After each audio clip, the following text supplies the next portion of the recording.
charter schools, and all these things are prepping for this new neighborhood type of system that's in place. But what is actually happening is sending poor people onto a reservation. It's almost like the Indians, as far as I'm concerned, because there's no new development for poor people. We did have to move there at Casey, but fought it off with the support of NAACP, that they came back with a thing called RAD. And with that RAD, no one has to move, but we moved from Casey to Casey. But that's not the case in a lot of cities with where HUD is giving the property to Housing Authority. Folks is having to move and don't have anywhere to go. And so, Pastor, what we're saying here is that some of the policies that have been followed dealing with housing has led to the removal of a large number of individuals who might have been in public housing, but now they're no longer in public housing, and so they're in a real sense almost on the street. Talk about it from that perspective. There's a new homelessness out there that exists now as a result of Nashville's growth. You know, I mean, I appreciate the positive side of the growth of Nashville and everything with all the development. You know, if we can think back, you know, 7, 8 years ago, during the past presidential administration under Bush, you drive around Nashville and you see foreclosure here, foreclosure there. I mean, the housing market was just down, you know, and people losing properties and stuff like that. Now, with all this growth that's taking place under this current administration, and Nashville is truly booming and growing, all the construction and everything, but this housing market that's here now is pushing a lot of people out of housing because a lot of them are not unable to afford housing. You know, even with the Section 8 situations and stuff like that, you got people that had properties that had their property certified for Section 8 occupancies. Now that all this growth is taking place, some of these homeowners are taking money, as Mr. Zirker had alluded to earlier in our conversation before, and taking monies and renovated their properties, is what I'm trying to say.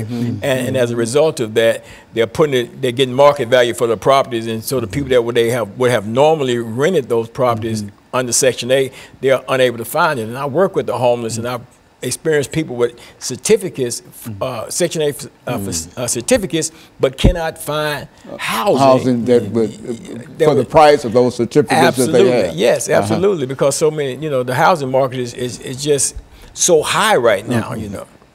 Is it good to say, I mean, can we say that most poor individuals in town have been priced out of housing, and therefore they're almost homeless? Oh yeah, absolutely. Yes, they're been priced out of housing, they're almost homeless, and some of them are homeless. You know, you get calls, man, from where I work at, you know, a woman and her children and stuff looking for somewhere to go. She's got a job, but she can no longer afford to stay in the place that she is in because the landlords are seeing the rise in the market value for rentals, and they're raising these rents up to the level where people cannot pay them. And then you've got people that's coming in from bigger cities and stuff like that that's used to paying high dollar rents, and then the rents they paying here, they're actually saving money. Whereas we're looking at it, man, this is an escalation in the cost of rentals in Nashville, but these people are coming here renting because they're actually saving money, whereas we're seeing it, that the prices, and it's pricing other people out. Okay, and we're going to have, we got 30 seconds in this particular segment. But when we come back, Mr. Zirker, what we want to do is look at some of the proposed solutions to some of the issues that we have, and we'll have 10 minutes to deal with that. But we're going to start with you, and anything that you have or your knowledge in terms of how we might be able to deal with that, this is when we want that information to come out. And we'll be back with our audience following this very, very short commercial break.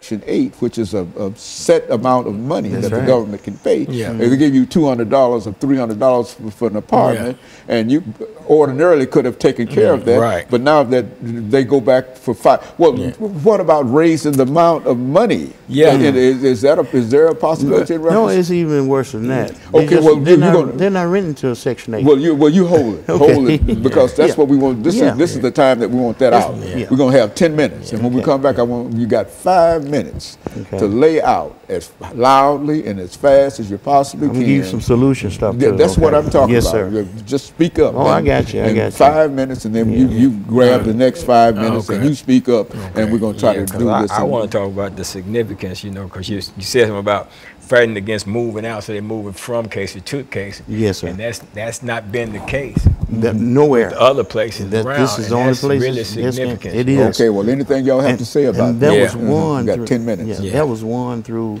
fighting off what they had, the revitalization. Everybody had moved. They were going to tear down the whole thing. And where were we going? Yeah, I know. I see. That's what.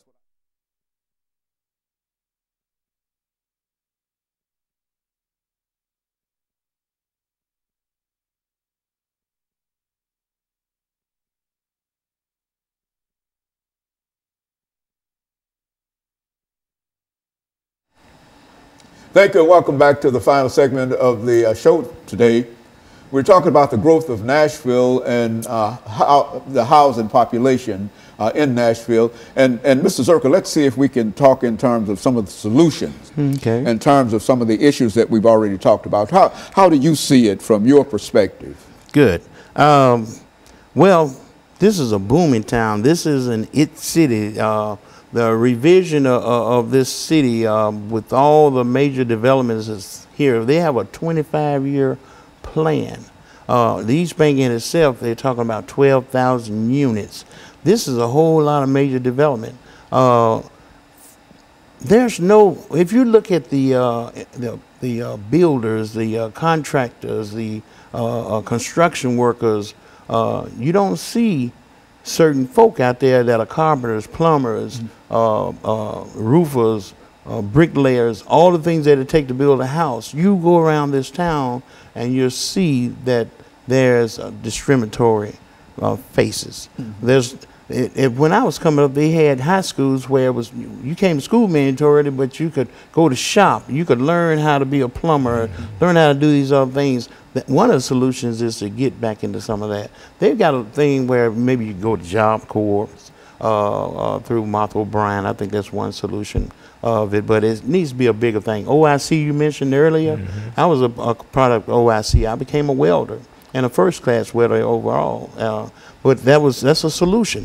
One of the other problems when it comes to new development, and there's no new development for poor folk.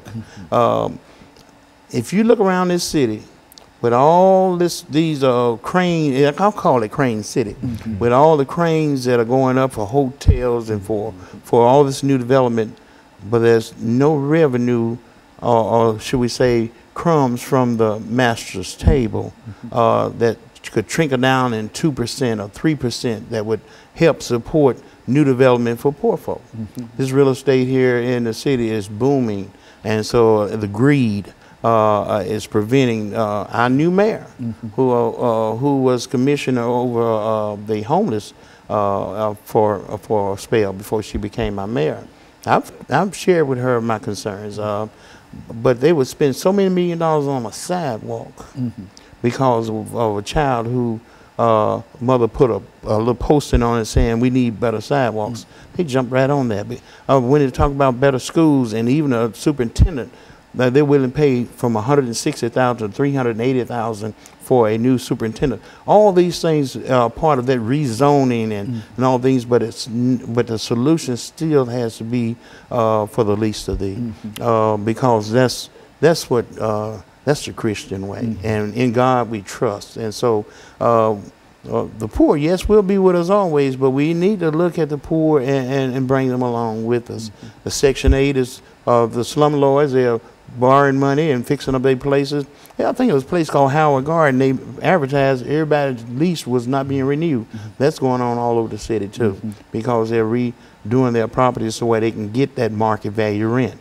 And then you have like the Barnes funds, where they're inviting folks into the city, which is 55,000 area median income. You're talking about gentrification, the haves and the have less, not the have-nots. And so the solution to some of these problems are to be inclusive. You know, they call it integration now, you know, because of the folks who's moving back into town.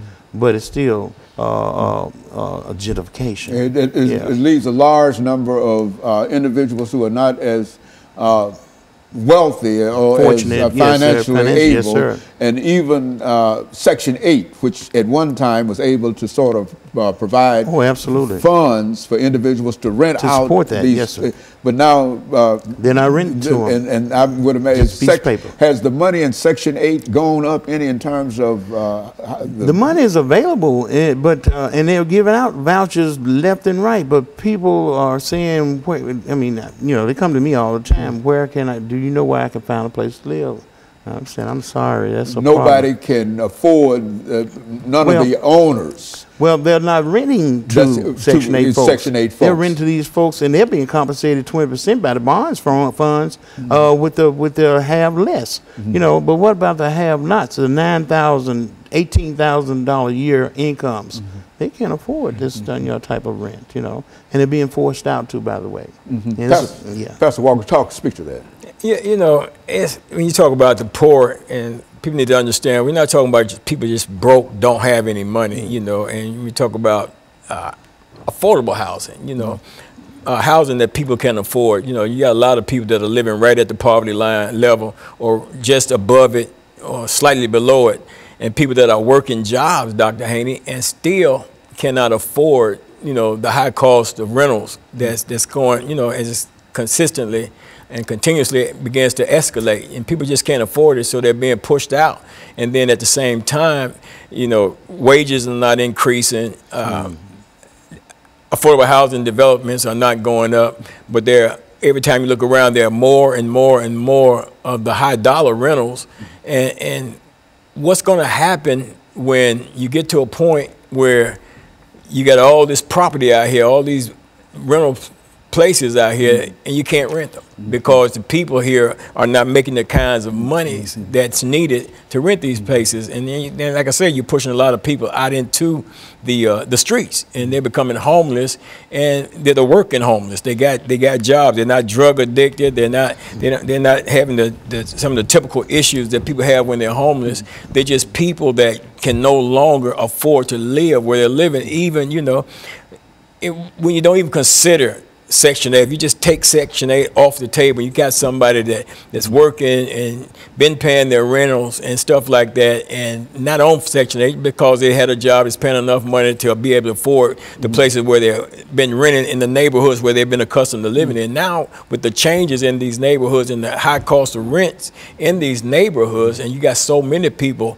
who are buying houses now, as opposed to people buying them and flipping them in terms of selling them, people are buying them, renovating them, and turn them into rental properties because the high cost of rentals around here. So people are able to make money. Of course, you know, you pay for your property that you bought, you know, through the rentals and stuff like that. So it's a win-win situation for everybody except those that's not making the money. Yeah, who depend on being able to live in those houses. Absolutely. And something else he said that was significant, and that was with Casey, moving out of Casey into Casey, because when they tore down John Henry Hale and the other projects in East Nashville and Preston Taylor and stuff like that, people had to move out.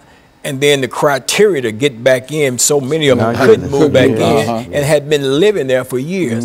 So then they create these neighborhoods way out, Antioch, Cane Ridge area, all the way down in there. You go around these streets, no street lights, and they put them in these little isolated communities out there, away from everything. If you don't have transportation, you don't get out of there because there are no bus, no bus services out there. So, you know, it's almost like the reservation type thing that you mentioned earlier, you know, and it's a sad situation. It's something, you know, something needs to happen. I don't know what's going to happen, but I can envision at some point you're gonna be dealing with some ghost town type of situation because you're gonna build all these structures and stuff, and you're not gonna have the people that's making the kind of money that these things call for. Yeah, absolutely. So you know, something's got to give on that. You overprice and have the houses so priced that the individuals who need housing can't afford to buy them or to rent them or whatever, and et cetera. And so, okay, and finally, Mr.